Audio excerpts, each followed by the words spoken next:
இயேசுவை புண்ணிய நல்லேசரை கொண்டு செல்வோம் பூலோகமைக்கும். அவை ஒன்றை வழி என்று கூறுவோம். பொன்னான இயேசுவை புண்ணிய நல்லேசரை கொண்டு செல்வோம் பூலோகமைக்கும். அவை ஒன்றை வழி என்று கூறுவோம். தேவனே வந்து நம்மை நடத்திடுவார். தேவனை அறிந்து பயன்படுத்திடுவார்.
இன்னைக்கு உங்களோட கூட மார்க்கு சுவிசேஷத்திலிருந்து உங்களோடு கூட பேசுகிறேன். மார்க்கு சுவிசேஷம் 1ஆம் அதிகாரம் 14-15 வசனத்தை வாசிக்கிறேன். ஆனால் 15வது வசனத்தில் தான் மையம் கொள்கிறேன். சேர்ந்து வாசிப்போமா?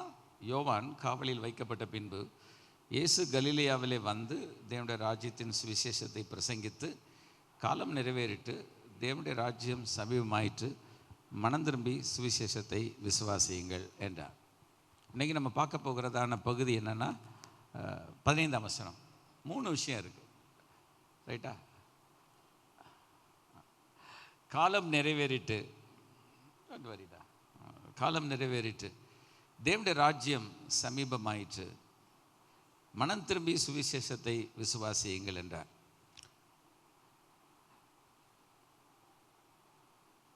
நம்ம இந்த மார்க்கு சுவிசேஷத்தினுடைய முன்னுரையெல்லாம் தாண்டி தான் போகிறோம். ஆனால் இந்த பகுதியில் நின்று கொண்டிருக்கிறோம். இன்றைக்கி மார்க்கு சுவிசேஷம் /21 21வது தொடர். இப்போ 20 முடிச்சிருக்கிறேன், 21 இன்றைக்கி பேச போகிறோம். ஏன் இந்த ஸ்லாஷ் வச்சுருக்குறோம் அப்படின்னா, ஸ்லாஷ் நம்பர் ஒருவேளை 17வது கேட்கணுன்னா நீங்கள் அதில் போய் 17 தட்டி பார்த்துக்கலாம். அதுக்கு ஸ்தோத்திரம் உண்டாவிடா. இயேசு கிறிஸ்துவினுடைய பிரசங்கம் அவர் சொன்ன 3 விஷயம் வெரி சூப்பர். அது எனக்கு ரொம்ப பிடிச்சிருக்கு. ஏன்னா அந்த வார்த்தை எனக்கு தமிழ் ரொம்ப பிடிக்கும், தமிழ் மொழி. காலம் நிறைவேறிட்டு தேவனுடைய ராஜ்யம் சமீபமாயிட்டு. இந்த எதுகை மோனை பார்த்துக்கும் போதெல்லாம் அது ரொம்ப அழகாக இருக்குது. நிறைவேறிட்டு சமீபமாயிற்று. இப்போ இயேசு எப்படி பேசினார் அப்படின்னா எனக்கு ரொம்ப ஆசையாக இருக்கும். இயேசு பேசினது போல் நான் பேசணும்னு ஆசைப்படுவேன். இப்போ இந்த இடத்துல வந்திருக்கிற நீங்கள் இயேசு பேசினது போல் பேசணும்னு நீங்கள் நினச்சிருப்பீங்கன்னு நான் நினைக்கிறேன். அப்படி தானே? ரைட்டா? ஓகே, உங்கள் முகத்தை பார்ப்பேன். இயேசு பேசினது போல் நான் பேசணும். ஏன்? அவர் பேசுகிற மாதிரி யாருமே பேசலை, பேச முடியாது. ஏன்னா intelligence report came to the Roman government about Jesus talking or preaching. அவர் பேசினதை பற்றி இன்டெலிஜென்ஸ் ரிப்போர்ட் என்ன வந்துச்சுன்னா, அவன் பேசினது போல் ஒருவனும் ஒரு காலம் பேசவில்லை. அது யார் சொன்னாங்கன்னா, டெம்பிள் சோல்ஜர்ஸ். இயேசு தேவாலயத்துக்கு டெய்லி போயிருந்துருக்கிறார். ஆச்சரியமாக இருக்குது. 3 வருஷம் ஊழியத்தில் அவர் எப்படி டெய்லி போயிட்டு எங்கிட்டலாம் போனார்? ஆச்சரியமாக இருக்கிறது. அவர் தினந்தோறும் உங்கள் மத்தியில், அவர் அரெஸ்ட் பண்ணும்போது கூட சொல்கிறாங்க, நான் தினந்தோறும் உங்கள் மத்தியில் தேவாலயத்தில் பேசலையா அப்படின்னு கேட்குறாரு. அப்போ டெய்லி ஹி விசிட்டட். நம்ம சண்டே ஒரு நாள் தான், அதுவே ஒவ்வொரு வாரமும் கேட்டு சொல்லி வெத்தலை பாக்கு வச்சு தட்டு வச்சு வாங்கோ வாங்கோ வாங்கோன்னு கூப்பிட்டா தான் வர்றாங்க. நீங்கள் அப்படிலாம் இல்லை, நல்ல மக்கள் ஓரிடங்களில். இயேசு தேவாலயத்தில் அவர் தினந்தோறும் வந்திருக்கிறார். அதனால தான் பைபிள் வாசிக்கிறது வரும்போது கூட அவர் கையில் கொடுக்கப்பட்டது என்று சொல்லப்பட்டிருக்கிறது. ஸோ இயேசு தேவாலயத்தை மையமாக வைத்து தேவாலயத்தில் வந்து ஆண்டவருடைய வார்த்தையை அவர் பிரசங்கித்திருக்கிறார். அவர் பேசினதை அங்குள்ளவங்க கவனிச்சுக்கிட்டே இருந்திருக்கிறாங்க. ஏன்னா தேவாலயத்தில் சேனை தலைவர்கள் வந்து வெளியில் நின்று வாட்ச் பண்ணிகிட்டே இருந்திருப்பாங்க. அதனால தான் அந்த மாதிரி சொன்னாங்க, அவன் பேசினது போல் ஒருவனும் ஒரு காலம் பேசினதில்லை. ஏன்னா தேவாலயத்தில் வேறு யார் வந்து பேசியிருக்கலாம், ஜீவானந்தம் முத கொண்டு பரமானந்தம் வரைக்கும் பேசியிருக்கலாம் வந்து, சரியா? எல்லா ஆனந்தங்களும் பேசினாலும் இயேசு கிறிஸ்து பேசின மாதிரி ஆனந்தமாக யாருமே பேசலை. கைகளை வைத்து கத்திர வைப்பட்டு கத்திர பரிசு நாமத்துக்கு மகிமையுண்டாவதா. நான் இந்த மாதத்தில் வாக்குத்தத்தம் முதல் வாரம் பேசினேன், யோனா பற்றி பேசினேன். பஸ்பினி அங்கேருந்து அதை பிறகு பார்த்துருக்குறார். இல்லாடி நீங்கள் ரொம்ப கேஷுவலாக அடித்து தொழுக்குள்ள போயிட்டுருக்கீங்க அப்படின்னாரு. ஏன் நம்ம சர்ச்சில் ஒருத்தவங்க விபிஎஸ் டைமில் என்கிட்ட வந்து சொன்னாங்க, ஃபஸ்ட்டு போன வாரம் நீங்கள் பாட்டில் ரொம்ப கேஷுவலாக இருந்தீங்க அப்படின்ட்டு. எனக்கு அப்படி கேஷுவலாக இருக்கணும் தான் பிடிக்கும். இந்த மாதிரி நெருக்கம் இந்த பக்கம் இந்த பக்கம் அப்படி இருந்தால் எனக்கு ஓடுதார். சரி, என்ன தான் சொல்ல வரீங்க? இயேசு பேசினது போல் பேசணும், கைகளை ஒத்து கத்திரை மகிமைப்படுத்தும். புரியுதா? நிறைய பேர் இன்னும் நான் சொல்லி இயேசு பேசினது போல் நான் பேசணும்னு நினைக்கிறவங்க கை வைத்துங்க பார்ப்போம். Thank you thank you. ஏன்னா சிலர் கை வயரில் இயேசு பேசினது போல் நான் பேசணும். ஏங்க அவர் ஜீசஸுங்க, நான் பேச முடியுமான்னு? அவர் தேவகுமாரனாக இருந்தும் மனுஷகுமாரனாக இருந்தார். நம்மை போல் அவருக்கு சரீரமும் மாம்சம் இரத்தம் எல்லாம் இருந்தது. அவருடைய பிரசங்கத்தில் எங்கேயாவது தோல்வி வந்துச்சா? சில இடத்துல மக்கள் நம்பலை, அது போட்டும். ஆனால் அவருடைய மினிஸ்ட்ரி எங்கேயா ஃபெயிலியர் ஆச்சா? இல்லை, தோட்டு போல. அவருடைய மினிஸ்ட்ரி சக்ஸஸ். நம்ம ஊழியமும் வெற்றியாக இருக்கணும்னு சொல்லுவாங்க. கை வைத்துங்க. தேங்க்யூலாம். ஆமாம், சரி. அப்போ நமக்கு யாரை நான் காப்பி பண்ணணும், மாடல் எனக்கு யாருன்னா ஜீசஸ் கிரைஸ்ட் தான். கைகளை ஒத்துக்காத. இயேசு கிறிஸ்துவும் அப்போஸ்தலருடைய பிரசங்கங்கள் எல்லாம் படித்து பார்க்கணும். ஆனால் இயேசுடைய பிரசங்கம் அவரை மாதிரி யார் பேச முடியாது. சின்ன வயசில் இந்த இடத்துல வந்திருக்கிற வாலிப தம்பி தங்கையர்கள்லாம் இப்போமே நீங்கள் ஜோம் பண்ணுங்க ஆண்டவர்கிட்ட. இப்போ நான் செய்தியை முடிக்கிறேன், சப்ஜெக்டை முடிக்கிறேன், அதெல்லாம் இருக்கட்டும். ஒரு விஷயத்தை உங்களுக்குள்ளே கொளுத்தி போடணும்னு கர்த்தர் விரும்புகிறார். ஆண்டவர் சொன்னார், பூமியின் மேல் அக்கினியை போட வந்தேன். இந்த மாதிரி யார் பேச முடியும்? இப்போ நான் இன்னைக்கு தெருவில் போய் நின்று பேசினேன், தமுக்க மைதானத்தில் பேசினேன், ரேஸ் கோர்ஸில் பேசினேன்னா அரசாங்கம் என்ன பண்ணுவாங்கன்னு உங்களுக்கு தெரியாது. குறிப்பெடுக்கிறவங்க அது என்ன அர்த்தம்னா, மதுரையின் மேல் தீயை போட வந்தேன், பிடிச்சிட்டு போயிடுவாங்க நம்மளை. அதானே அர்த்தம். பூமியின் மேல் அக்கினியை போட வந்தேன். அது அமைதியாக இருக்குது, நீங்கள் பாட்டில் அக்கினியை போட வந்தீங்களா? சும்மா இருக்கிற இடத்துல ஊதி கட்டாண்டா சாமி அப்படின்னு நினச்சிருவாங்க. அப்படி தானே? பூமி மேல் அக்கினியை போட வந்து. இப்போ யாராவது ஒருத்தவங்க சொல்கிறாங்க, உங்கள் வீட்டுக்கு முன்னால் வந்து பிரசங்கம் பண்ணிகிட்டு இருக்கிறாங்கன்னு வச்சுக்கிடுங்க, தெரு பிரசங்கம். இந்த வீட்டின் மேல் தீயை போட வந்தேன் அப்படின்னா, இங்கே வாங்க, நெருப்பு என் ஒய்ஃப் வச்சுருக்கான்னு சொல்லி தள்ளையில் நம்மளை நெருப்பு அள்ளி போட்டுரும். நம்ம மேலே ஏற்கனவே எரிஞ்சிக்கிட்டு இருக்குது, எரிஞ்சு பாதி சாம்பலாக இருக்குது, குத்திரும் குடைமை கிடக்கு, தீயை போட வந்தீரா? சரியா? தீ வந்து அழிச்சிரும். ஆண்டவருடைய பிரசங்கத்தில் ஒரு வார்த்தை, பூமியின் மேல் அக்கினியை போட வந்தேன். சரி, போட தான் வந்தார், போட்டு போயிடணும்ல சும்மா. அது ஒருவேளை நாளைக்கு எரியலாம், 6 மாதம் கழித்து எரியலாம், 26 எலெக்ஷனில் எரியலாம், 29 எரியலாம், அப்படி விட்டுறணுமே. இப்பொழுதே, ரைட் நவ், இப்பொழுதே எரியணுன்றார். இந்த மாதிரி உங்கள் வீட்டுக்கு முன்னால் சொன்னாங்கன்னா அவங்களை விட்டுருவீங்க நீங்கள்? இப்பொழுதே, இந்த நல்லா தானே இருந்தீங்க, இப்போ வந்து தீயை போடணும்னு வேற சொல்லிக்கிட்டு இருக்கீங்க, இந்த மாதிரியெல்லாம் நிப்பாட்டி இருங்கம்மா அப்படின்னு நம்ம சொல்லிடுவோம். அப்போ இயேசு கிறிஸ்து அது எதை பரிசுத்தாவை பற்றி சொன்னார். ஒவ்வொன்றுக்கு ஒரு கருத்து இருக்குது. அப்போ இந்த மாதிரியெல்லாம் பேசுனதெல்லாம் பார்த்தா, ஐயோ ஜீசஸ் கிரைஸ்ட். அதே நேரத்தில் இயேசுவோடு கூட 2 பேர் இருந்தாங்க, இடிமுழக்கத்தின் மக்கள், செபதேயின் குமாரராகிய யாக்கோபு யோவானும். அவங்கள ஒரு கிராமத்துக்குள்ளே உள்ளே போக விடலை. அவங்களுக்கு செம கோபம் ஆகி போச்சு. அவங்க நேராக இயேசுவிடத்தில் வந்து, ஆண்டவரே எலியா செஞ்சது போல் அக்கினியை இறக்கட்டுமான்றான். ஓல்ட் டெஸ்டமென்ட் நல்லா படிச்சிருக்காங்க, இறக்கிறவா அப்படின்னு. அப்போ ஆண்டவர், நானும் தானே இந்த அக்கினியை போட வந்தேன், அது வேற அக்கினி இது வேற அக்கினி. இவங்க என்ன பண்ணுறாங்க, அக்கினி இறக்கட்டும், அவங்கள அழிக்கணும்ன்றான். ஆண்டவர் சொன்னார், என்னடா ஆவி உங்களுக்கு இருக்குது, 3.5 வருஷம் உங்களுக்கு ஊதுன்னு ஊதியிருக்கேன், ஒன்றும் சரியில்லையே, நீங்கள் என்ன திருந்தலையே அப்படின்னு நினைப்பார். எத்தனை பேர் காரியம் விளங்கி இருக்கிறது? அல்லேலூயா. அதனால் எல்லாத்துலேயும் நல்லா சிரித்து பார்க்குறீங்க, கர்த்தருக்கு ஸ்தோத்திரம். நான் தான் இப்போ உங்களுக்கு கை தட்டணும். இப்போ மைக்கை விட்டேன்னா தான் கை தட்ட முடியும், விட்ட மைக்கு டொம்முன்னு கீழே விழுகும். ஸோ இயேசு பேசினது போல் ஒருவரும் ஒரு காலம் பேசினதில்லை. அப்படி பேசணும் ஆண்டவரே நினைக்கிறவங்க மார்க்கு சுவிசேஷத்தை படிங்க, கைகளத்துக்கு கத்திர பயப்படும். அதுலேயும் நான் இப்போ சொல்கிறத மாதிரி நீங்கள் படித்து பார்த்தீங்கனாலே, இயேசு இப்படி பேசியிருப்பாரா? ஆமாம், அதனால தான் நான் இவ்வளோ டைம் எடுத்து உங்களுக்கு நான் பேசுகிறேன். புரியுதா?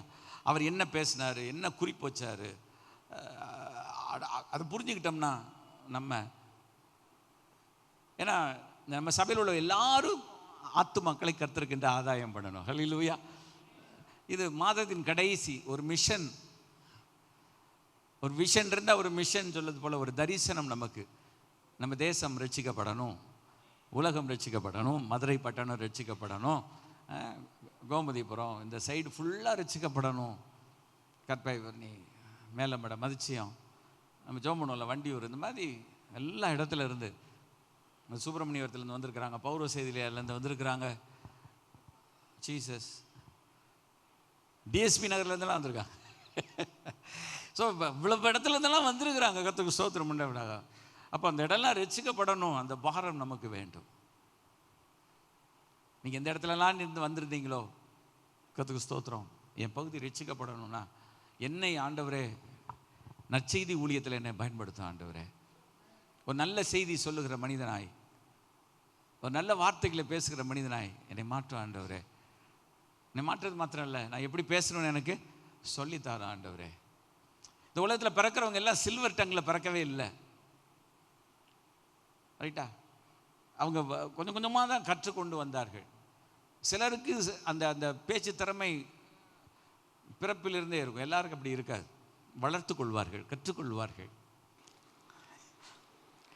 இயேசு பேசினது போல பேசணும், கையில் வச்சு கத்திர மேம்படுத்தும்.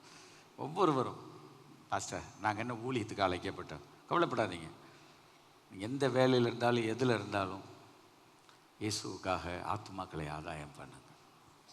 நான் இத்தனை வருஷம் உங்களுக்கு சுவிசேஷம் பிரசங்கம்லாம் நான் பண்ணியிருப்பேன் என்று சொன்னால் உங்களை உருவாக்குவதற்காக பேசியிருக்கிறேன். ஸ்தோத்திரம். சபைக்கு ஒருவர் சொல்வார், ஃபஸ்ட் நீங்கள் பேசுகிற பைபிள் காலேஜில் எப்படி டீச் பண்ணுறீங்களா, அந்த மாதிரியெல்லாம் நிறைய பின்னணியை சொல்லி எங்களுக்கு சொல்வீங்க.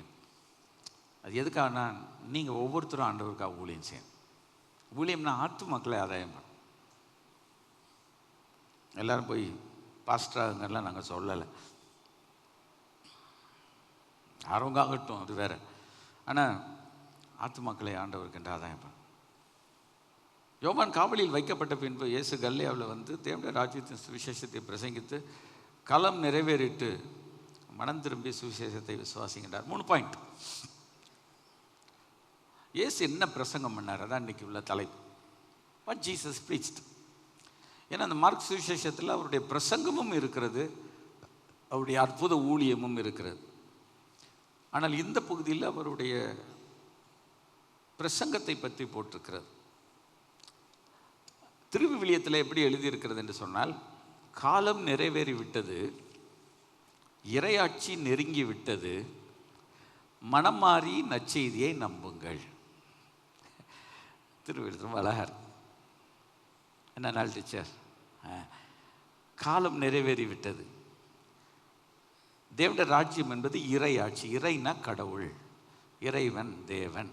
அவருடைய ஆட்சி நெருங்கி விட்டது. எனக்கு பொறுத்தவரை தேவனுடைய ராஜ்யம் என்பதை காட்டிலும் தேவனுடைய ஆட்சி நெருங்கி விட்டது என்பது இன்னும் எனக்கு ரொம்ப மீனிங்ஃபுல்லாக தெரியுது. அந்த ஆனால் தேவனுடைய ராஜ்யம் அவங்க வந்து அதை மொழிபெயர்த்திருக்கிறாங்க, இறையாட்சி நெருங்கி விட்டது. ஸோ மனம் திரும்பங்களுக்கு அவங்க போட்டிருக்கிற தமிழ் என்னென்னா, மனம் மாறி சுவிசேஷத்தை விசுவாசிகள் பதிலாக நற்செய்தியை நம்புங்கள். 3 பாயிண்ட். இப்போ ஏசாமியுடைய பிரசங்கமே அவர் ஸ்டார்ட் பண்ணும்போது காலம் நிறைவேறி விட்டது, இறையாட்சி நெருங்கி விட்டது, மனம் மாறி நற்செய்தியை நம்புங்கள் என்று ஆண்டவர் சொன்னார். சரி, முதல் பகுதிக்கு பார்ப்போம். ஆண்டவருடைய பிரசங்கத்தில் முதல் பாயிண்ட் என்னன்னா, காலம் நிறைவேறிட்டு. அதை ஒரு மொழிபெயர்ப்பில் எவ்விதமாய் நாம் வாசிக்கிறோம் என்று சொன்னால், the appointed period of time is fulfilled. இந்த appointed time என்பது இன் பிராக்கெட்டில் இருக்கு, ரைட்டா? the appointed period of time is fulfilled. time is fulfilled. டைம்னா நேரம் நிறைவேறிட்டு, நேரம் நிறைவேறிட்டுன்னு சொல்லலாம், காலம் நிறைவேறிட்டு என்று சொல்லலாம். And the kingdom of God is at hand. That means it is near. And the kingdom of God is near. So repent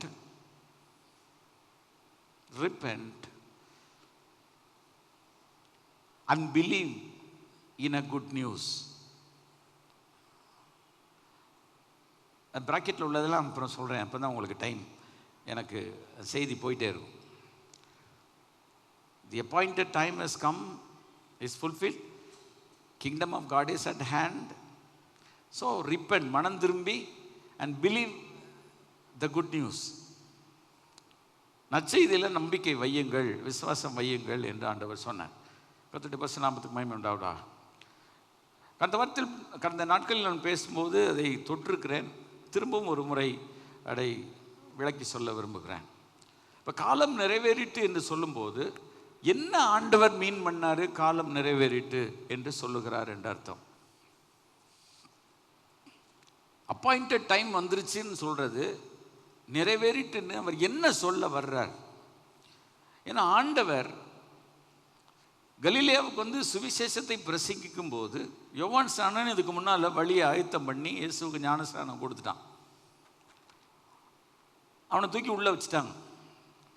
so அப்படிப்பட்ட சூழ்நிலைமையில் Jesus came to கலிலேயா, கலிலேயாவுக்கு வந்து தேவனுடைய ராஜ்யத்தின் சுவிசேஷத்தை அவர் பிரசங்கிக்கிறார். He preached the good news of the kingdom of God. அதை நான் அன்றைக்கு உங்களுக்கு விளக்கி சொன்னேன். அந்த குட் நியூஸ் என்ன? God is good. So whatsoever he said is good. தேவன் நல்லவர், ஆகவே அவர் சொல்லுகிறதெல்லாம் நல்லது. இயேசு நல்லவர், ஆகவே அவர் சொல்லுகிறதெல்லாம் நல்லது. ஆகவே அவர் நல்லதை சொன்னார், நல்ல காரியங்களை அவர் சொன்னார். நம்முடைய வேலை என்ன? மக்களிடத்தில் அதை நம்ப சொல்ல வேண்டும். அதுதான் மெயின். வேதவசனத்தில் சொல்லி இருக்கிறது, திருவசனத்தை கேட்கிறவளாய் மாத்திரம் அல்ல, அதன்படி செய்கிறவளாய் இருக்கிறது. இந்த சர்ச்சுக்கு நம்ம வந்திருக்கிறோம். எதுக்கு வந்திருக்கிறோம்னா ப்ரீச்சிங்கை கேட்குறோம். கேட்டுட்டு போகிறதுக்கு இல்லை, டு பிலீவ். டு பிலீவ் பண்ணும்போது நம்பி இறுதி ஜெபத்தில் நம்ம என்ன செய்கிறோம்? கடவுளுக்கு ஒப்பு கொடுக்குறோம். ஒப்பு கொடுத்தல் என்னதுன்னா அர்ப்பணிக்கிறோம். அர்ப்பணிப்புனா என்னது? படைத்தல். ஒரு பாடல் பாடுகிறோம், பலிபீடத்தில் என்னை பரணே படைக்கின்றேன் இந்த வேளை, அடியேனை திருசித்தம் போல ஆண்டு நடத்திடுமே என்று பாடுகிறோம். அடியேனை திருசித்தம் போல ஆண்டு நடத்துமே. அப்போ கடவுளை என்னை உம்முடைய சித்தத்தின்படி நீ ரூல் பண்ணி என்ன செய்யும்? நடத்துமே என்று நம்ம பாடுகிறோம். கர்த்தருடைய பரிசுத்த நாமத்துக்கு மகிமை உண்டாவதாக. இப்போ தேவன் இந்த உலகத்தில் தன்னுடைய குமாரனாக இருக்கிற இயேசுவை அனுப்பி இயேசு மூலமாய் நற்செய்தியை மக்களுக்கு அவர் பிரசங்கிக்கின்ற நேரத்தில் அவர் சொன்ன ஒரு வார்த்தை என்னன்னா, காலம் நிறைவேறிட்டு என்று சொல்லுகிறார். ஏன் ஜீசஸ் அதை சொல்லணும்? இப்போ யோவான் ஸ்நானகன் ஒரு பிரசங்கம் பண்ணுறான். என்ன தெரியுங்க? மனம் திரும்புங்கள், பரலோக ராஜ்யம் சமீபித்து என்று அவனும் பேசியிருக்கிறான். மத்தியில் நம்ம பார்க்கிறோம். மத்தேயு, லூக்கா இதில் எல்லாமே மனம் திரும்புங்கள், பரலோக ராஜ்யம் சமீபித்திருக்கிறது என்று பேசியிருக்கிறான். ஆனால் அவன் பேசின போது காலம் நிறைவேறிட்டுன்ற வார்த்தையை அவன் கொடுக்கல. கர்த்தருடைய பரிசுத்த நாமத்துக்கு மகிமை உண்டாவதாக. அப்போ காலம் நிறைவேறுகிறது என்பது ஒரு வித்தியாசமான ஒரு வார்த்தை. அதாவது அதை இன்னொரு வார்த்தையில் சொல்ல போனால், நான் அதை உங்களுக்கு வாசிக்கிறேன், அதை கவனித்துக் கொள்ளும்படி உங்களை அன்பாக கேட்கிறேன். இயேசு கிறிஸ்து, the first word spoken by Jesus, ஆண்டவர் பேசினதான முதல் வார்த்தை என்ன தெரியுமா? காலம் நிறைவேறிட்டுன்னு தான் பேசியிருக்கிறார். என்ன? It was predominantly a good news that Jesus came to bring to men. மனிதனுக்கு கொண்டு வருவதற்கு ஒரு சாட்சியை கொண்டு வருகிறார். இதுவரைக்கும் இந்த உலக மக்கள் இருளிலே தடவி கொண்டு தேடிக்கொண்டிருந்தார்கள். Moreover, they were guessing something else. But Jesus wanted to put a full stop to that. And Jesus said that that time is fulfilled. இப்பொழுது நேரம் நிறைவேறி இருக்கிறது. என்ன? The long awaited Messiah has come now. இவ்வளவு காலம் நீங்கள் காத்திருந்த இயேசுவாகிய நான், மேசியாவாகிய நான் வந்துட்டேன் அப்படின்றார். பழைய ஏற்பாட்டு காலத்தில் ஆதியாகமத்திலிருந்து கிட்டத்தட்ட 4000 ஆண்டுகள் ஓடிவிட்டது. இந்த 4000 ஆண்டுகள் போயிட்டே இருக்குது. மல்கியாவில் ஒரு வசனம் இவ்விதமாய் சொல்லுகிறது. நான் வாசிக்கிறேன். மல்கியா தீர்க்கதரிசியின் புத்தகம் 4ஆம் அதிகாரம் வாசிக்கிறேன், கவனியுங்கள். இன்னைக்கு கூட இந்த வசனம் ஆண்டவர் எனக்கு நினைப்படுத்துகிறேன். என் நாமத்துக்கு பயந்திருக்கிற உங்கள் மேல் நீதியின் சூரியன் உதிக்கும். அதன் செட்டைகளின் கீழ் ஆரோக்கியம் ஒழுக்கம். அந்த நீதியின் சூரியனாகிய இயேசு கிறிஸ்து உங்கள் மேல் வருவார் என்றுதான் இந்த வேதாகமத்திலே 39வது புத்தகம் முடிவடைகிற புத்தகத்தில் கூட ஒரு செய்தி வருகிறது. 400 வருஷம் அமைதி, ஆனால் அதுக்கு முன்னால் கூட உங்கள் மேல் நீதியின் சூரியன் உதிக்கும். ஏசாயாவில் இருளில் இருக்கிற ஜனங்கள் பெரிய வெளிச்சத்தை கண்டார்கள். மரண இருளின் தேசத்தின் குடியிருக்கிறவர் மேல் வெளிச்சம் பிரகாசித்தது. அப்போ the whole Old Testament was looking for the Messiah to come into this world as a incarnate Jesus. மனுஷ அவதாரம் எடுத்த இயேசு வரணும்னு வெயிட் பண்ணியிருக்கிறாங்க. தீர்க்கதரிசி வெயிட் பண்ணியிருக்கிறாங்க, ராஜாக்கள் வெயிட் பண்ணியிருக்கிறாங்க. எனக்கு டைம் இல்லை எக்ஸ்பிளைன் பண்ண, அதனால் நான் சொல்லிட்டு போகிறேன், நீங்களே மனதில் வைத்துக்கொள்ளுங்க. ஆண்டவர் ஆதியாகமம் 3ஆம் அதிகாரத்திலே ஒரு வார்த்தை, ஒரு ஹிண்ட் அடித்தார். என்ன? 3:15, உனக்கும் ஸ்திரீக்கும் உன் வீத்துக்கும் அவள் வீத்துக்கும் ஒரு பகையை உண்டாக்குவேன் என்று சொன்னார். யார்கிட்ட சொன்னார்? பிசாசிட்ட சொன்னார். இயேசு வர்றாருன்றதை கர்த்தர் முதல்ல சொன்னது எனிமீட்டை தான் சொன்னார். கைகளை நான் உங்களுக்கு சொல்லும் போதே அது புரியுது பார்த்தீங்களா? ஏசாமி வருவேன்னு சொன்னது வருவார்னு சொன்ன நியூஸ் முதல் நியூஸ் யாருக்கு? பிசாசுக்கு. பல வருடங்களுக்கு முன்பு நான் ஒரு செய்தியை பிரசங்கம் பண்ணி இருக்கிறேன். அது குறிப்புகள் இன்னும் எனக்கு இருக்கிறது. இந்த கல்லின் மேல் என் சபையை கட்டுவேன், பாதாளத்தின் வாசல்கள் அதை மேற்கொள்வதில்லை என்று பேசியிருக்கிறேன். சில கன்வென்ஷனில் என்ன பேச கூப்பிட்டுருக்குறாங்க, சபையை பற்றி பிரசங்கம் பண்ணும்போது பேசியிருக்கிறேன். இந்த கல்லின் மேல் என் சபையை கட்டுவேன், பாதாளத்தின் வாசல் அதை மேற்கொள்வதில்லை. அப்படி அர்த்தம் என்னென்னா, I will build my church, என் சபையை நான் கட்டுவேன். ஆனால் பாதாளத்தின் வாசல்கள் என்றால் பாதாளத்தின் வாசல்களில் போடப்படுகிற தீர்மானங்கள், பாதாளத்தின் வாசலில் எடுக்கிற தீர்மானங்கள் சபையை ஜெயிக்க முடியாது என்று பேசியிருக்கிறார். அப்போ ஒரு ஒரு ஒரு ராஜா இன்னொரு தேசத்தோடு சண்டை போடணும்னா அவர் டிஸ்கஸ் பண்ணுற இடம் ஒலிமுக வாசல் என்று சொல்லுகிறார்கள். அங்கே உட்கார்ந்து தான் தன்னுடைய அமைச்சரவையை கூட்டி அவங்களுடைய ஸ்ட்ராட்டஜி, அவங்களுடைய திட்டங்களை, வியூகங்களை வகுத்து சண்டைக்கு போவார்கள் என்று சொல்லியிருக்கிறது. ஸோ சாத்தானுமே அவனுடைய நரகத்தின் வாசலில் இருந்து கொண்டு திருச்சபையை அழிக்க அவன் ஒரு திட்டம் தீட்டுகிறான் என்று சொல்லியிருக்கிறான். அந்த திட்டத்தை அவன் போடுகிறான். அந்த திட்டம் ஜெயிக்காது என்று இயேசு சொல்கிறார். கைகளை வைத்து கர்த்தரை மகிமைப்படுத்தும். சரி, திருச்சபைக்கு சொந்தமாக இருக்கிறவங்களுக்கு நமக்கு ஒரு பெரிய நம்பிக்கை என்னன்னா, 1000 பேர் 1000 காரியங்களை திருச்சபைக்கு விரோதமாய் செய்தாலும், நல்லா கவனிங்க, திருச்சபை மக்களாகிய உங்களுக்கும் எனக்கும் செய்தாலும் நம் அனைவருக்கும் விரோதமாக வேதம் சொல்லியிருக்கிறது, இஸ்ரவேலுக்கு விரோதமான மந்திரவாதம் இல்லை, குறி சொல்லுதல் கிடையாது என்று கடவுள் சொல்லியிருக்கிறார். நான் அதை புரிந்து கொள்ளும்போது என்ன சொல்வேன், இஸ்ரவேலாக இருக்கிற வரைக்கும் ஒன்றும் பண்ண முடியாது. ஆனால் இஸ்ரவேல் மாறிடக்கூடாது.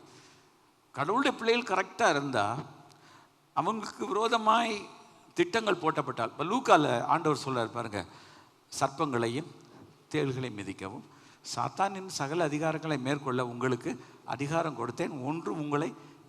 அப்போ ஜீசஸும் சொல்லியிருக்கிறார். பாதாளத்தில் போடுற திட்டம் ஒன்றும் சபையை ஜெயிக்க முடியாது. அப்போ என்ன அர்த்தம்னா, ஜெயிக்க முடியாதனாலே சண்டை நடக்கும்னு அர்த்தம். புரியுதா? இப்போ 2 தேசத்துக்கு சண்டை போடும்போது ஒரு தேசம் ஜெயிக்குதுன்னு என்ன அர்த்தம்? சண்டை நடக்குதுன்னு அர்த்தம்.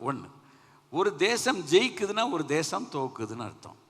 அப்போ ஆண்டவருடைய ராஜ்யத்தில் ஆண்டவர் கேப்டனாக இருந்து அவர் நடத்துகிற திருச்சபையை சாத்தான் அழிக்கணும்னு முற்பட்டாலும் அவனால் அழிக்க முடியாது.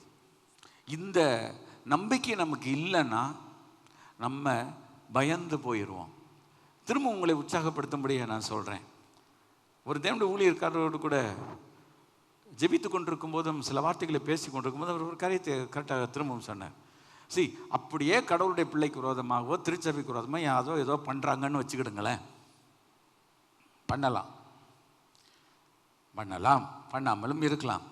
ஆனால் அது என்ன ஆகும்னா, அது மோதும் போது கர்த்தர் தம்முடைய பிள்ளைகளுக்கும் திருச்சபைக்கும், ஏன்னா திருச்சபை அவர் ரத்தத்தில் வாங்கி இருக்கிறார், அவர் ரத்தத்தில் அதை வாங்கி இருக்கும்போது ஆண்டவரே சொல்லியிருக்கிறார், இந்த கல்லின் மேல் சபையை கட்டுவேன், பாதாளத்தின் வாசல் அதை ஜெயிக்காது. அப்போ அவங்க தான் தோற்று போவாங்கன்னு அர்த்தம்.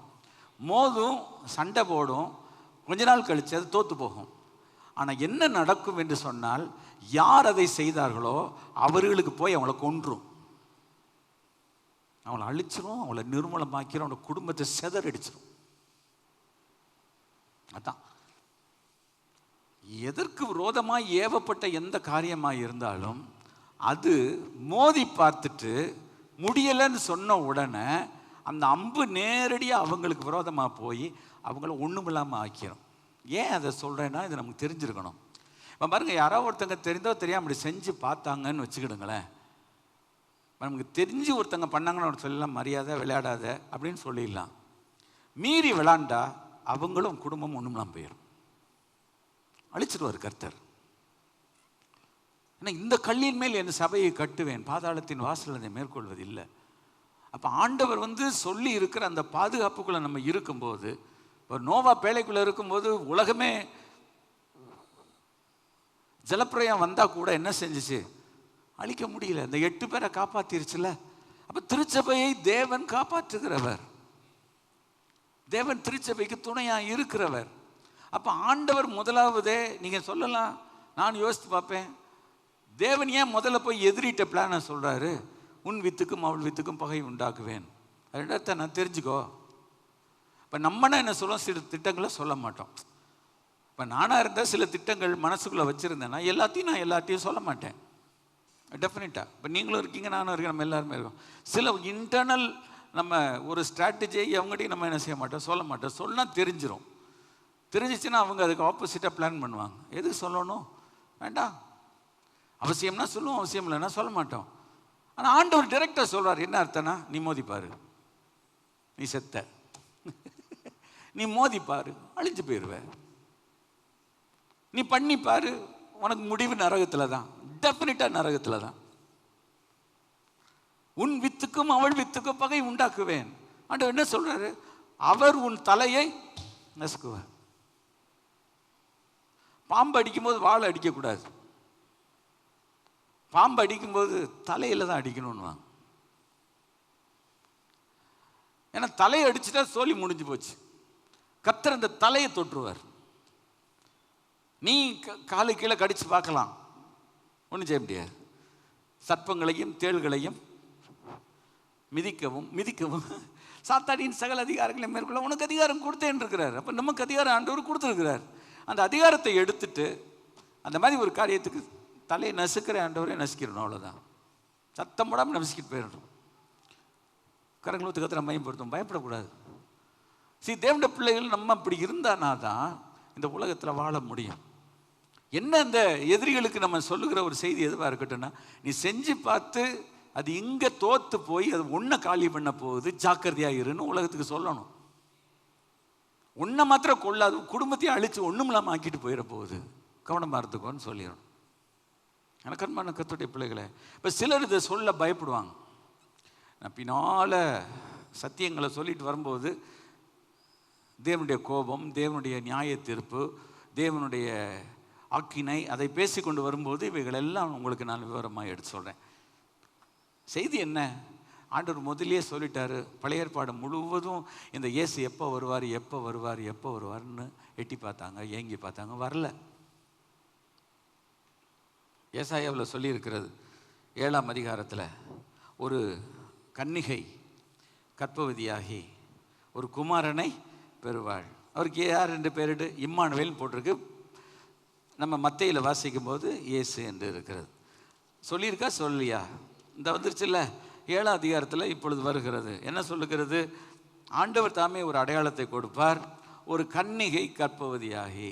இப்போ ஆதியாகமம் 3:15 சொன்னது இங்கே திரும்ப ரிட்டீட் ஆகுது பாருங்க. ஒரு கன்னிகை கர்ப்பவதியாகி இருக்கும். இயேசு வர்றதுக்கு 700 ஆண்டுகளுக்கு முன்பதாக மறுபடியும் ஒரு சமிஞ்சை சொல்லுது, இயேசு வரப்போறாரு. அவருக்கு ஒரு குமாரனை பெறுவாள், அவருக்கு இம்மானுவேல்னு பேர். தேவன் நம்மோடு இருக்கிறார், இயேசு வரப்போகிறார்னு சொல்லப்பட்டுச்சு. அப்போ இயேசு கிறிஸ்து வருவார் என்று அவர்கள் ரொம்ப நாள் காத்திருந்தாங்க. அவர் வரலை. அவர் எப்போ வந்தார் என்றால் இங்கே சொல்லியிருக்கிறது, காலம் நிறைவேறிட்டு. வாசிக்கலாம். கலாத்தியர்கள் நிருபம் 4ஆம் அதிகாரம். கலாத்தியர்கள் நிருபம் 4ஆம் அதிகாரம், 2 கொரிந்தியருக்கு அப்புறம் இருக்குது, 4-5 வசனம். நான் வாசிக்கிறேன், கவனிங்கள்.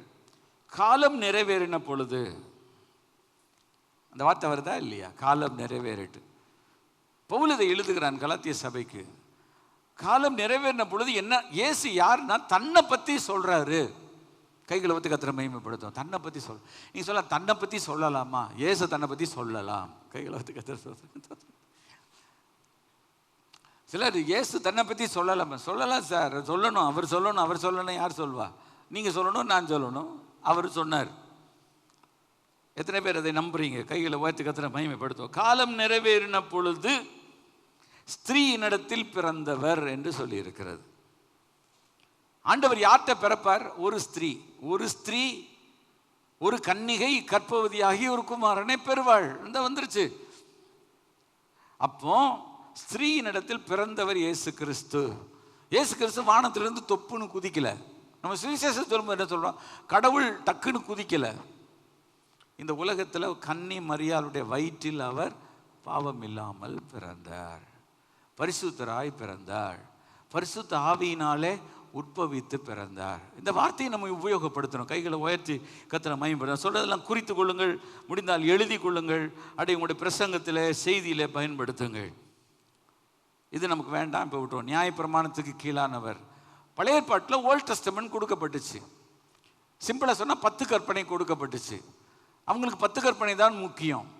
10 கற்பனையினால மனிதன் பூரணராக முடியலை. 10 கற்பனையை உடைச்சிட்டான். அப்போ ஆண்டவர் அடுத்த என்னத்தை ட்ரை பண்ணார்னா, யாக்கோபு நிருபத்தில், இல்லை யாத்திராமத்தில் ஆண்டவர் கொடுக்குறாரு. லேவி ராமத்தில் வரும்போது பலிகளை கொடுத்து பார்க்குறாரு. பலிகள்னால சமாதான பலி, தகன பலி, போஜன பலி, 5 விதமான பலிகள். மனிதன் செய்த பாவத்துக்கு ரத்தம் சிந்தப்பட வேண்டும். வேத சொல்லுக்கு ரத்தம் சிந்தப்படுதல் இல்லாமல் பாவம் மன்னிக்கப்பட மாட்டேன். பாவம் செய்கிற ஆத்மா சாகும் என்று சொல்லியிருக்கிறது. பாவத்தின் சம்பளம் மரணம்னு சொல்லியிருக்கு. அப்போ அந்த பாவத்தை ஒரு மனிதன் செய்வான் என்றால் அழிந்து போவான் என்பதற்காக, அவனை அழிக்காமல் இருப்பதற்காக ஒரு பலியை ஆண்டவர் கொண்டு வந்து பார்க்குறார். பலியினால மனுஷன் பாவம் செய்கிறது நிறுத்தப்படலை. அவன் செஞ்சுக்கிட்டே தான் இருந்தான். அப்போ அவர் பார்க்குறாரு, கற்பனையை கொடுத்து பார்த்தேன், சிம்பிளாக சொன்னான். எதையும் கொடுத்து பார்த்தேன், நியாயப்பிரமாணத்தின் மூலமாய் பலிகளை நான் கொடுத்து பார்த்துட்டேன், இவன் திருந்தலை. அப்போ நான் என்ன செய்யணும்? அவரே இந்த உலகத்தில் இறங்கி வந்தார். புரியுதாப்போ? சரி, இந்த மெத்தடாலஜி ஆண்டவர் ட்ரை பண்ணார். அந்த மெத்தடாலஜி மக்கள் திருந்தலை, பார்த்தாரு. இப்போ நம்ம பிள்ளைய ஒரு வார்த்தை சொல்கிறோம், திருந்தலை. இன்னொரு வார்த்தை சொல்கிறோம், திருந்தலை. நம்ம என்ன செய்கிறோம்? அதுக்கு அந்த பிள்ளையை நம்ம ஒதுக்கிடுவோமா? இல்லை. இப்போ கெட்டகுமார் இடத்துல வந்து சண்டை போடுறான், என் சொத்தை பிரிக்கணும்ட்டு. நீங்கள் நல்லா அதை ஆராய்ச்சி பற்றி பார்த்தீங்கன்னா, ஒரு தகப்பன் உயிரோடு இருக்கும்போது சொத்தை பிரிக்க முடியாது, பிரிக்கக்கூடாது. இப்போ நம்ம எழுதி வைக்கிறோமே உயில், அதுக்கு எப்போ உயிர்? நம்ம உயிர் பொதுவாக நம்ம உயிர் என்னைக்கு போகுதோ அன்னைக்கு தான் உயிலுக்கே உயிர். ஸோ அதை எழுதி ஒரு லாயர்கிட்ட கொண்டு போய் கொடுத்துட்றோம், பத்திரமா வச்சுக்கிடுங்க, பூட்டி வச்சுக்கிடுங்கன்னு சொல்கிறோம். கொத்தடி பரிசு நான் வந்து பயப்பட்டான். இப்போமே இந்த இடத்துல உட்காந்துருக்கவங்க, எங்கள் அப்பா என்னடா உயில் எழுதினாரு அப்படின்னு ஒரு எண்ணம் இருக்கும். இல்லைன்னா அவங்கள்ட்ட போய் சீக்கிரம் உயில் எழுதுங்க. அப்போ என்ன அர்த்தம்னா சீக்கிரம் போய் சேருங்கன்னு அர்த்தம்.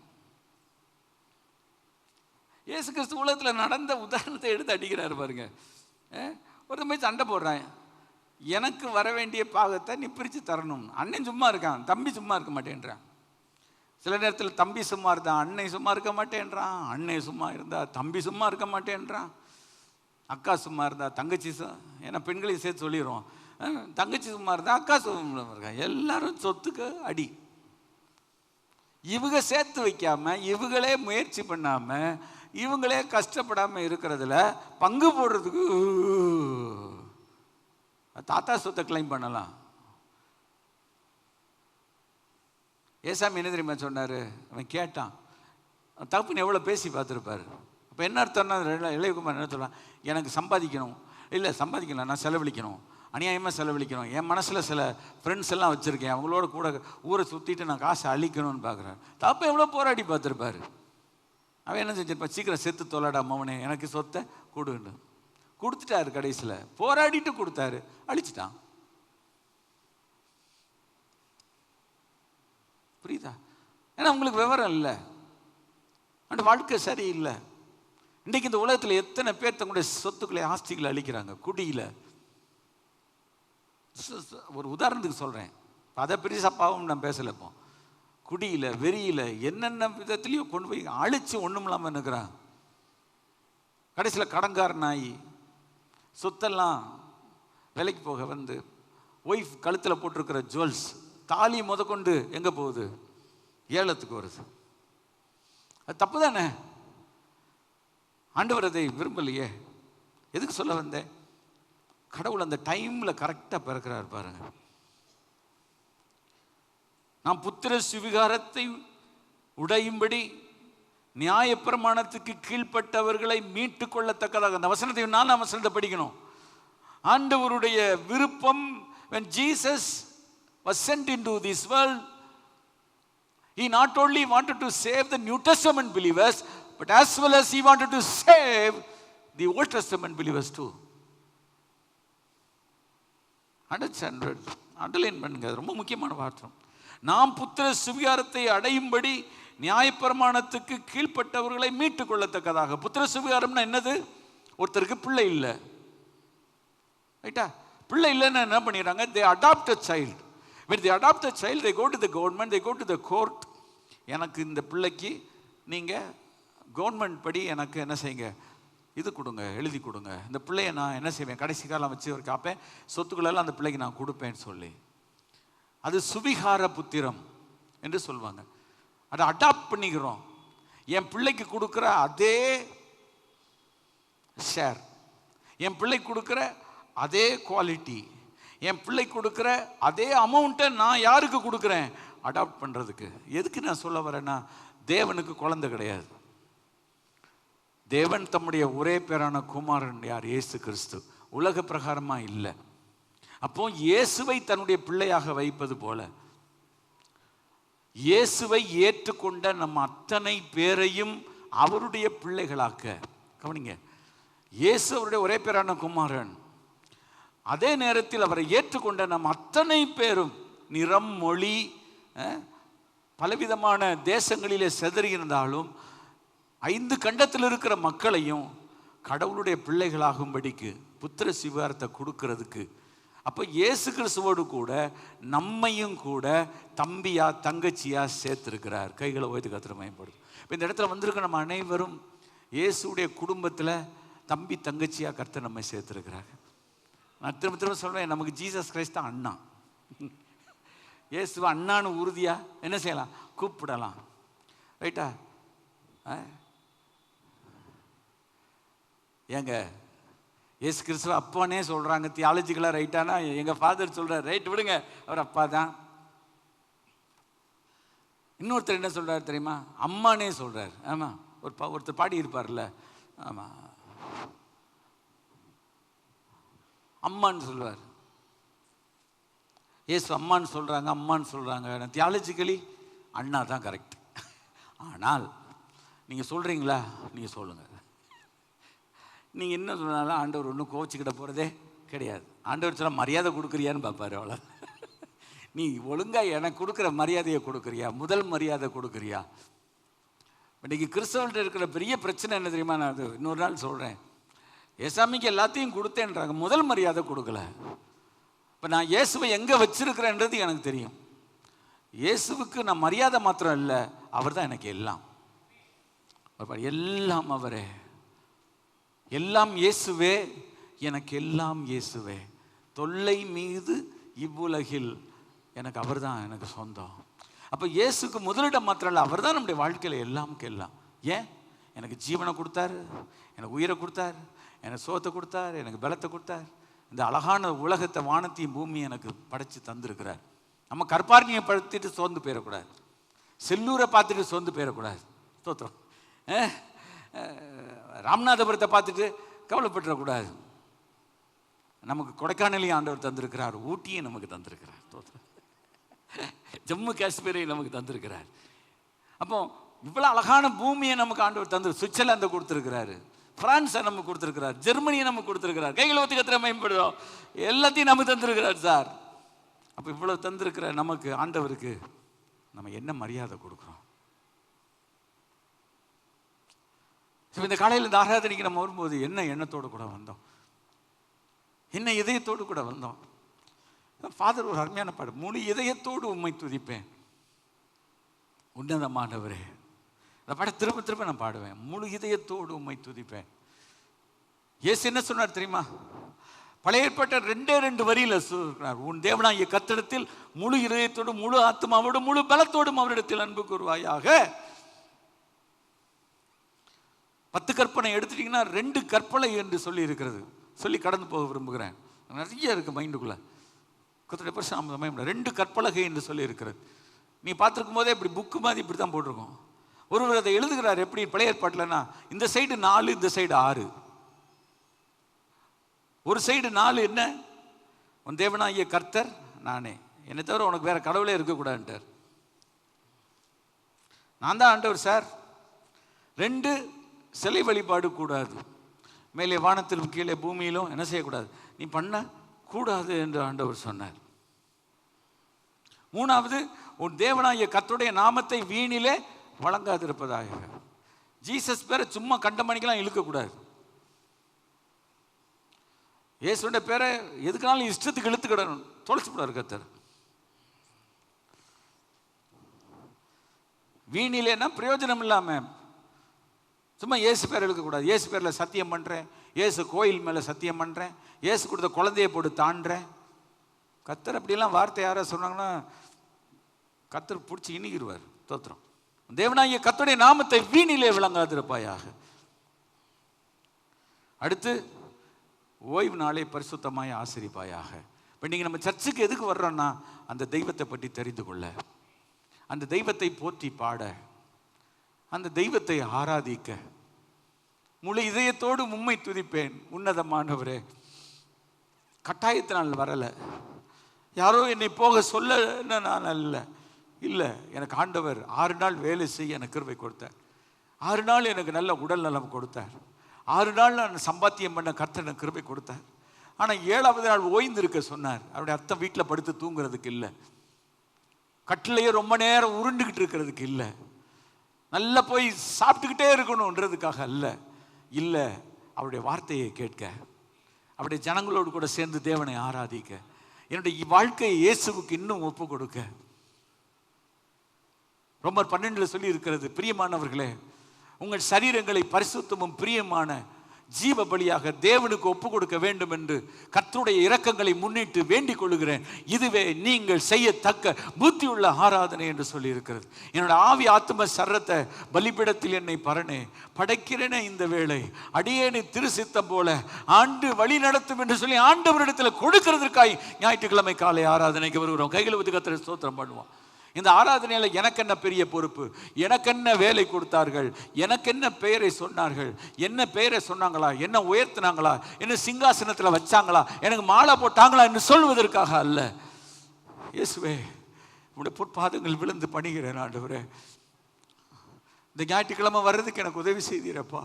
குடும்பத்தோடு கூட வந்து உண்மையை ஆராதிக்க எனக்கு உதவி செய்தீரே ஆண்டவரே. எனக்கு செய்த நன்மைகளை நினைத்துமை துதிக்க, எனக்கு பாராட்டின இறக்கங்களை நினைத்துமை ஸ்தோத்திரிக்க. என் வாழ்க்கையில் என்ன எங்கே கடந்த என்ன, என்னை உயர்த்தின என்ன, பயங்கரமான குழியிலும் முளையான சேற்றிலும் இருந்த என்னை தூக்கி எடுத்து என்னை கண்மலையின் மேலே நிறுத்தி தேவனை துதிக்க புதிய பாட்டை வாயில நீர் கொடுத்ததுக்காக நான் உண்மை ஸ்தோத்திரிக்கிறேன் ஆண்டவரே. 1000 ஸ்தோத்திரமே. இயேசு கிறிஸ்துவின் அந்த நாமம் பாத்திரமே. என் உதடுகளின் கனியாகிய ஸ்தோத்திர பலியை இயேசுவிடத்தில் கொண்டு வந்து அவருக்கு செலுத்துவதற்காக இந்த ஆராதனைக்குள்ளாக நான் வந்திருக்கிறேன். Jesus, I came here to worship you. Not only worship you, but offer myself as a sacrifice before you. Then God will சொல்வார், என் பிள்ளை என்ன மதிக்கிறான், என் பிள்ளை என்ன மதிக்கிறான்னு சொல்வார். என்னைக்கு ஞாயிற்றுக்கிழமை தேவனுடைய சமூகத்தில் தேவனை ஆராதிக்க வரும்போது இந்த எண்ணத்தோடு கூட வர்றோமோ, வேற எதையும் தேவனிடத்தில் எதிர்பார்க்காமல், ஞாயிற்றுக்கிழமை ஆராதனைக்கு போனால் எனக்கு வேலை கொடுப்பார், ஞாயிற்றுக்கிழமை ஆராதனைக்கு போனால் எனக்கு சட்டை கொடுப்பார், ஞாயிற்றுக்கிழமை ஆராதனைக்கு எனக்கு சோறு கொடுப்பார், இதுக்காக நான் இயேசுவை பின்பற்றேன். இல்லை, என்னை இவ்வளவு தூரம் இவ்வளவு காலம் இத்தனை வருஷம் என்னை சுமந்த இயேசுவுக்கு நான் என்னை ஒப்பு கொடுத்து ஆராதிக்க வருகிறேன் ஆண்டவரே. அதுதான் பயபக்தி, காட்லினஸ். அந்த 4 பகுதியை 4 கட்டளையை வாசித்து பார்த்தீங்கன்னா கடவுளோட சம்பந்தப்பட்டது. Relationship between God and man. தேவனோடு உள்ள உறவு. நான் கடவுளை தான் கும்பிடுவேன், சிலையை கும்பிட மாட்டேன், அவர் பேரை தேவையில்லாம நான் சொல்ல மாட்டேன். அவரை தொழுது கொள்கிற மக்களோடு கூட அன்னைக்கு போய் கடவுளோட ஐக்கியம் வச்சு நாளூர் வண்ணம் பொழுதொரு மேனியுமா மகிமையின் மேலே மகிமை அடைந்து நான் தேவ சன்னிதானத்தில் சீயோனிலே காணப்படும் வரைக்கும் அவரோடு கூட நான் நடப்பேன். அடுத்த 6 நீங்கள் பார்த்தீங்கன்னா நான் சொன்னது எல்லாமே மனுஷனுக்கும் உள்ளது. ரைட்டா? ஆண்டவர் என்ன சொல்கிறாரு? நீ கொலை செய்யாதிருப்பாயாக, விபச்சாரம் பண்ணாதிருப்பாயாக, களவு செய்யாதிருப்பாயாக, பொய் சாட்சி சொல்லாதிருப்பாயாக, இச்சியாதிருப்பாய். இது பூரா மனுஷனுக்குள்ள தொடர்பு, மனிதனுக்கும் உள்ள தொடர்பு. அப்போ ஒரு 10 கற்பனை கடவுள் கொடுக்கும்போது கூட முதல் 4 அவர் சம்பந்தப்பட்டது, 6 உலக மனிதர் சம்பந்தப்பட்டது. இந்த 2ஐயும் மனிதனுக்கு கொடுத்து முதலோட நீ இதில் எதுவும் மிஸ்டேக் பண்ணியிருக்கியான்னு பார்த்துட்டு இதுக்கு வா. அநேகர் என்ன சொல்கிறாங்க? நான் கொலை பண்ணலை, நான் திருடலை, நான் இன்னொரு வீட்டில் கண்ணக்கோல் வைக்கலை, நான் பொய் சாட்சி சொல்லலை, நான் எதையுமே இச்சிக்கலை, எதையோடு யாருடைய பொருளை நான் எடுக்கலைன்றிருக்கு. பிறனுடைய வீட்டை இச்சியாதிருப்பாயாக ஆண்டவர் சொன்ன இடத்துல என்ன சொல்றார்? பிறனுடைய மனைவியை கூட சொல்லியிருக்கிறார். Jesus Christ. இன்னொருத்தோட ஒய்ஃபை போய் கூட நான் எனக்கு எடுக்கணும்னு நினைச்சா செத்தான் ஆண்டவர் சொல்றார். அவனுடைய வேலைக்காரருடைய வேலைக்காரியின் தோட்டம், அவனுடைய எருது, அவனுடைய கழுதை இச்சியாதிருப்பாயா.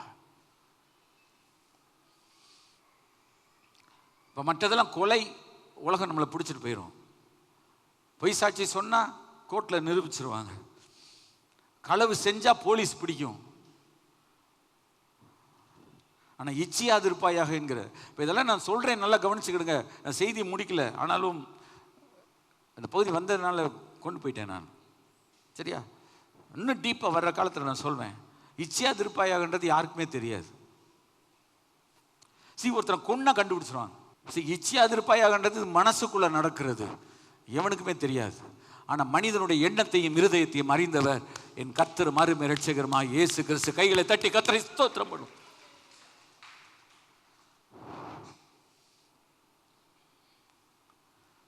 எவ்வளோ அழகான 10 கற்பனையை கொடுத்து பலிகளை கொடுத்து மனுஷன் ஒன்று கடைசியில் ஜீசஸ் ஹிம்செல்ஃப் கேம்.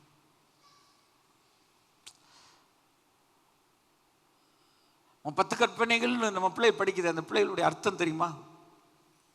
அன்றைக்கி நான் உங்களுக்கு சொல்லி கொடுத்துருக்கேன், வேகமாக பேசியிருக்கிறேன், போட்டு பார்த்துக்கிடுங்க. ஆனால் 10 கற்பனை எனக்கும் கடவுளுக்கும் எனக்கும் உலகத்துக்கும். அதனால தான் ஆண்டவர் சொல்றார், உன் தேவனாகிய கர்த்தரிடத்தில் முழு இருதயத்தோடு முழு ஆத்மாவோடும் உன் முழு பலத்தோடு, எல்லாத்துலேயும் முழுசு, குவார்டர் கிடையாது, ஆஃப் கிடையாது, முழு பலத்தன் பெற சொல்லிட்டு சொல்லுகிறார். 2வது பழைய பழவில், உன்னிடத்தில் நீ அன்பு கூறுவது போல பின்னிடத்தில் அன்பு கூறுவாயாக.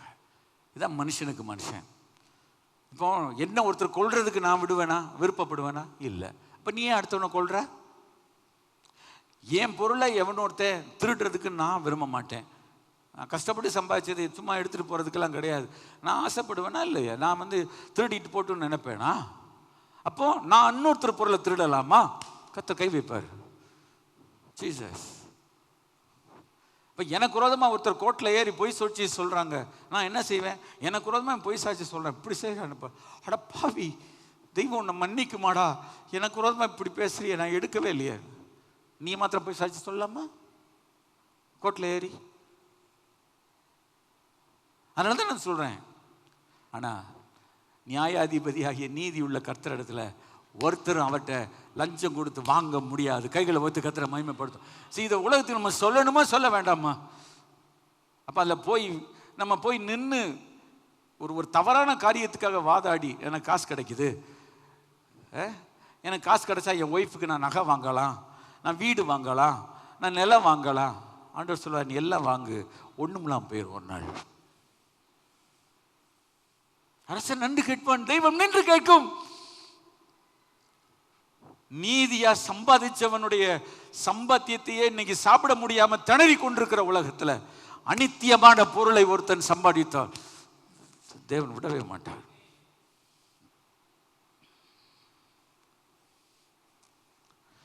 இன்னைக்கு இது பிரசங்கம் பண்ணா என்ன சொல்கிறாங்க, சார் தேவன் இப்படிப்பட்டவர்னு பிரசங்கம் பண்ணாதீங்க சார், பைபிள் அப்படி தான் சொல்லியிருக்கு, என்ன நீங்கள் சொல்கிறது, அப்படிப்பட்ட கொண்டு இப்படியெல்லாம் பேசிடாதீங்க, இப்படியெல்லாம் பேசினா உலகம் ஏற்றுக்கூடாது. யார் ஏற்றுக்கிட்டா என்ன,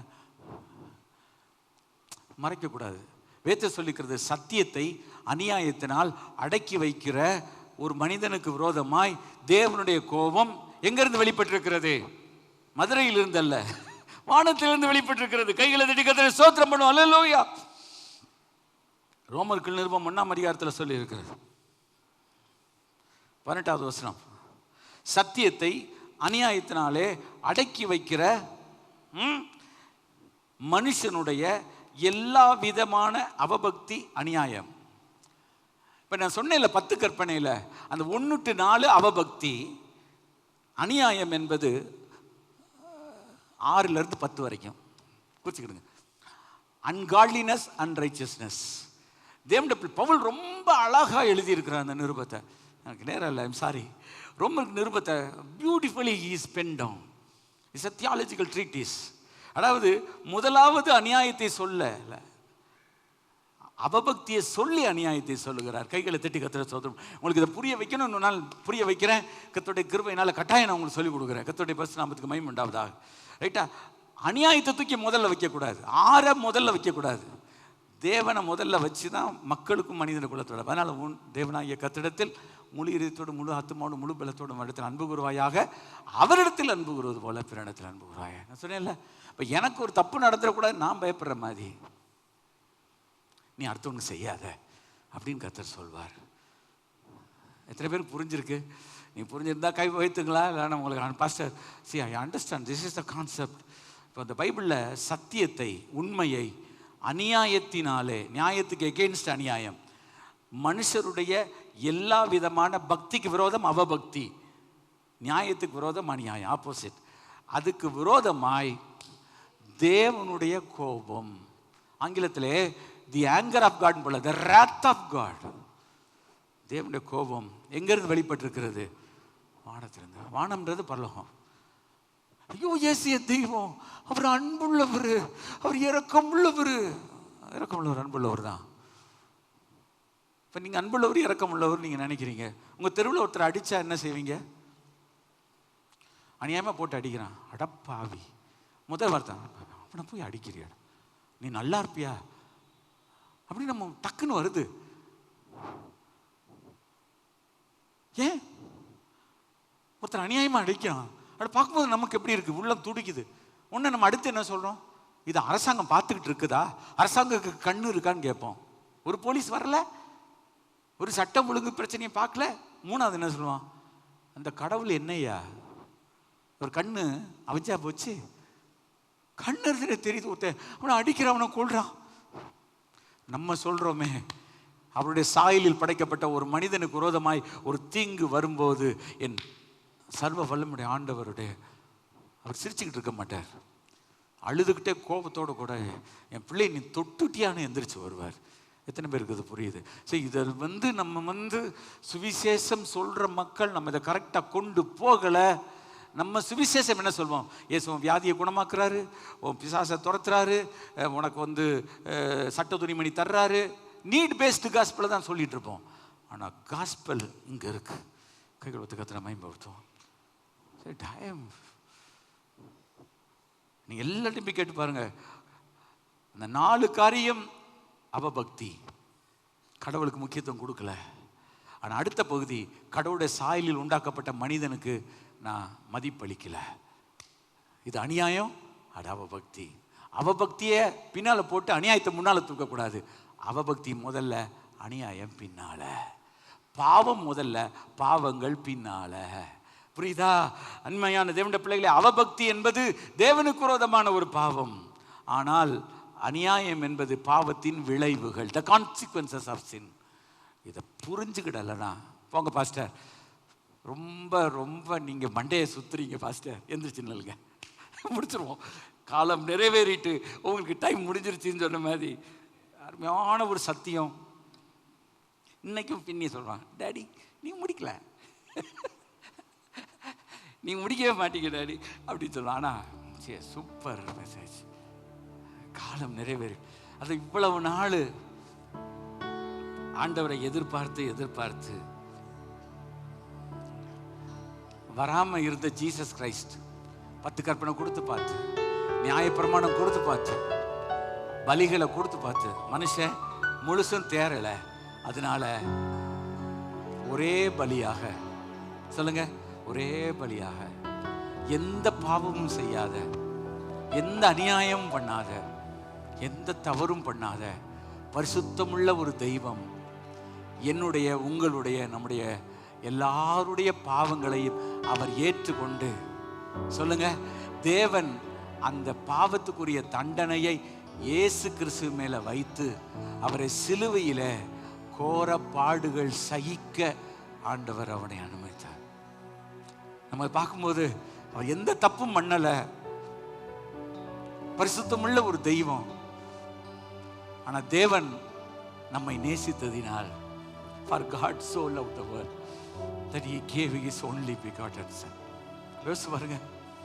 அதாவது இதெல்லாம் பேசும்போது, தேவனுடைய கோபத்தை பேசும்போது தான், இந்த கோபத்திலிருந்து என்னை மீட்க, இந்த கோபத்திலிருந்து என்னை காப்பாற்ற, இந்த கோபத்திலிருந்து என்னை தப்பு வைக்க சிலுவையிலே தேவாதி தேவனுடைய அன்பு வெளிப்பட்டது.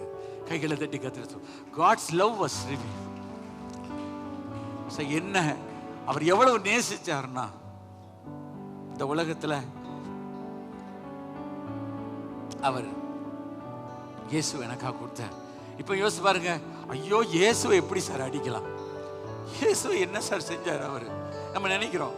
ஆனா ஆண்டவர் எதுக்காக அவரை ஒப்பு கொடுத்தார் தெரியுமா? உங்களுக்கா, எனக்கா. இந்த சத்தியத்தை யார் ஒருவர் தெரிஞ்சிருக்கிறீங்களோ, இந்த உலகத்துக்கு போய் சொல்லுங்க, உங்க ஃப்ரெண்ட்ஸ்கிட்ட சொல்லுங்க, ஜீசஸ். இந்த உலகத்தில் உள்ள எல்லாத்துக்கும் போய் நம்ம சொல்லணும். அந்த மாதிரி ஒரு வேத சத்தியம் இதுக்குள்ள இருக்கு சார். ஆண்டவர் சொல்ற, காலம் நிறைவேறிட்டு நான் வந்துட்டேன், டைமுக்கு நான் வந்துட்டேன். கைகளை வைத்து கதிர ஸ்தோத்திரம் பண்ணுவோமா. உலகத்தில் ஒரு பழமொழி சொல்லுவாங்க, சிரிக்காதீங்க, லேட்டா வந்தாலும் லேட்டஸ்டா நான் வந்திருக்கிறேன். ஜீசஸ் வந்துட்டாரு. ஸ்தோத்திரம். ஊன்னுவாங்க, நீ போங்க, நீங்க நம்ம வார்த்தையை அவ எல்லாம் திருடுறான். ஸ்தோத்திரம். நான் லேட்டா வந்தாலும் கரெக்டா லேட்டஸ்டா நான் கரெக்ட் டைமுக்கு நான் வர்றேன், கரெக்ட் டைம்ல வந்துட்டேன். காலம் நிறைவேறின போது, இன்னைக்கு நாங்கள் பேசிட்டு இருந்தோம், ஒரு குழந்தை எப்போ சார் பிறக்கும்? 9 மாதம் இல்லை 10 மாதம். டாக்டர்ஸ் யார் இருந்தீங்கன்னா என்ன கிளாரிஃபை பண்ணுங்க. 38 வாரம் இல்லைன்னா 40 வாரம் நினைக்கிறேன். 38 வீக்ஸ் ஆர் 40 இல்லை, நமக்கு தெரியல, சரியா? அதுக்கு ஒரு டைம் இருக்கு. அந்த டைம்ல குழந்தை பிறக்கும். அதுக்கு முன்னால பிறந்தா குறப்பிரசவம், இன்குபேட்டர்ல வச்சு காப்பாற்றணும். காலம் தள்ளி பிறந்தா சங்கடங்கள் இருக்கு. ஆனா ஆண்டவர் ஒரு பெண்ணுக்கு கரெக்டா 38 to 40 வாரம் நான் நினைக்கிறேன். எது தப்புனா கரெக்ட் பண்ணிருக்கோம். நான் டாக்டர் கிடையாது. டைம் சொல்லுவாங்க, டெலிவரி டைம் ஃபிக்ஸ் ஆயிருச்சு, காலம் நிறைவேறி கரெக்டா ஆண்டவர் வந்தார், நமக்காக மரித்தார், அடக்கம் பண்ணப்பட்டார், உயிரோடு கூட எழுந்தார், பரலோகத்துக்கு போனார், திரும்ப வரப்போகிறார், நம்மை அவரோடு கூட சேர்த்து கொள்ள போகிறார். எத்தனை பேருக்கு இந்த சத்தியம் பாஸ்டர் கொஞ்சம் கொஞ்சமா இல்லை எனக்கு புரியுது? கைகளை உயர்த்து கர்த்தருக்கு நன்றி சொல்லுங்க. Thank you Lord. இந்த சத்தியத்தை நான் தெரியலன்னா நான் காஸ்பல் சரியா சொல்ல முடியாது. ஆண்டவரே, சும்மா எதையானாலும் சொல்லுங்கன்றதெல்லாம் சுவிசேஷம் கிடையாது. வாய்க்கு வந்ததெல்லாம் சொல்லுங்க, அப்படியெல்லாம் கிடையாது. எதையா சொல்லுங்க, வாய்க்கு வந்ததெல்லாம். வாய்க்கு இது வரணும், பைபிளை படிச்சா வரும். கைகளை ஊற்றி கத்திர மகிமைப்படுத்துவோம். அல்லேலூயா. டீ கொடுங்க. இயேசுவே உந்தன் மாசில ரத்தம்.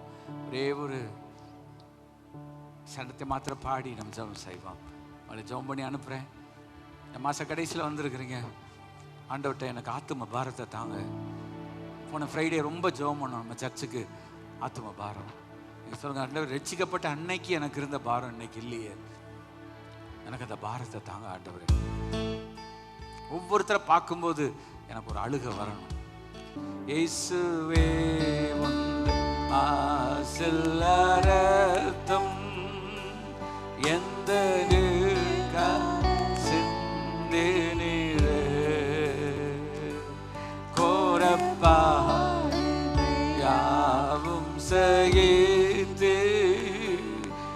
அத்தனையும் எனக்காகவோ இயேசுவே உந்தன் மாசல்லாரத்தும் எந்தனுக்காக கோரப்பா யாவும் செய்தே அத்தனையுமே அந்த அனுபலவிய பாடி முடி மாபாவியா என்னை நினைக்க மண்ணானே நான் எம்மாத்திரம் ஐயா ஓ மாபாவியா என்னை நினைக்க மண்ணானே நான் எம்மாத்திரம் ஐயா தேவதூதரிலும் மகிமனா